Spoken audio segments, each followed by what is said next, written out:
So after she said that she would pay to get rid of my baby, so an abort, she later on in the conversation said that if she knew that I was going to end up the way I did, she would have me too.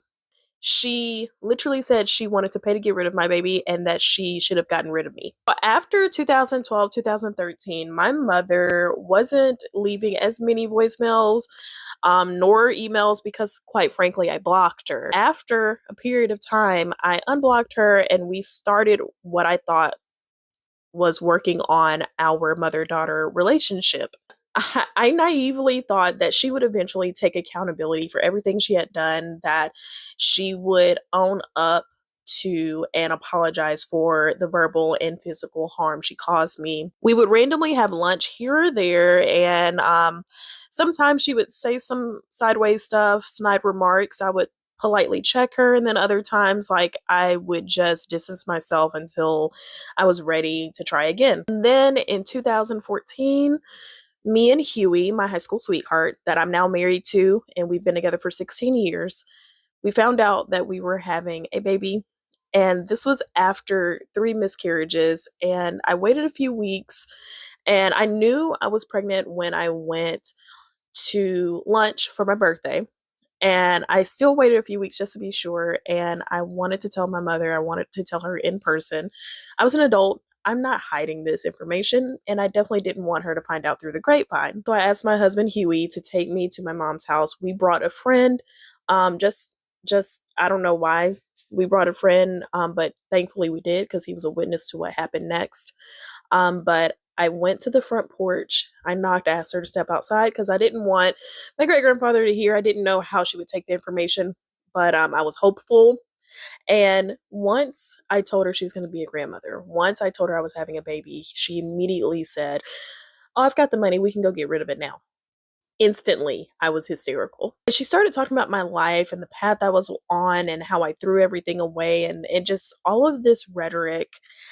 And I was becoming more and more devastated.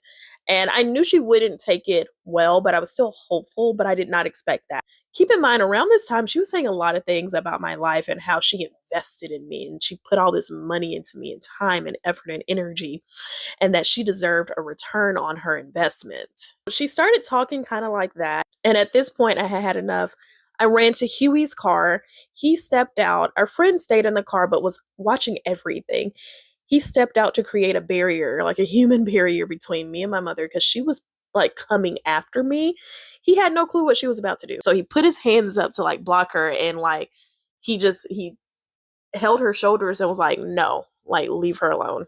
No." And he got in the car, drove off. Now, after this happened, she went on a rampage. She told people that Huey put hands on her. She went so far as to go to the hospital and tell this to doctors. And I know this for a fact because her friends confirmed it. So I stopped talking to her for a short period of time, and I came back hopeful that maybe the space and time made things better, as I always did. So there was a period of time where we didn't have a vehicle. I didn't have a car, and I had already like unblocked her at this time, and we were what I thought working on the mother-daughter relationship. And she would take me and Huey to our baby classes and a couple of appointments. Eventually, things went sideways as it always did, and she didn't even take us to our baby shower as a punishment because we didn't deserve the baby shower that the organization that was providing the baby classes was hosting for us. I still got the stuff. We just had to meet up with the organization at a later date. She even went so far as to attempt to sit next to me when there was like only one chair beside the bed at like OB appointments. She would try and sit next to me and like told Huey to go sit across the room as if he wasn't an involved father already. And throughout all of this, she was adamant about me coming home. She was like, "You need to come home.